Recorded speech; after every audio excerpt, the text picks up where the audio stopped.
இப்படி இன்னொரு பெண்மையை படைக்க தன்னிடம் கற்பனை தீர்ந்ததை மூர்ச்சையுற்றான். கடுகு போட்டுக்கலாம்,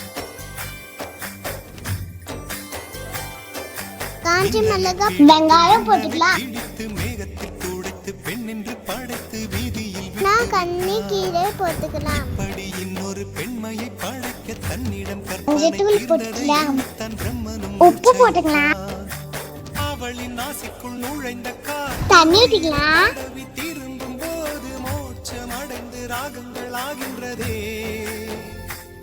ஓஹோ, மழையின் துளிகள் அவளை நனைத்து மார்பு கடந்து இறங்கும் பொழுது துருவனா தேங்காய் போட்டுக்கலாம். மின்னலை பிடித்து மின்னலை ஹாய் गाइस, உங்களுக்கு இந்த வீடியோ பிடிச்சிருந்தா லைக் பண்ணுங்க, கமெண்ட் பண்ணுங்க, ஷேர் பண்ணுங்க, மறக்காம சப்ஸ்கிரைப் பண்ணுங்க.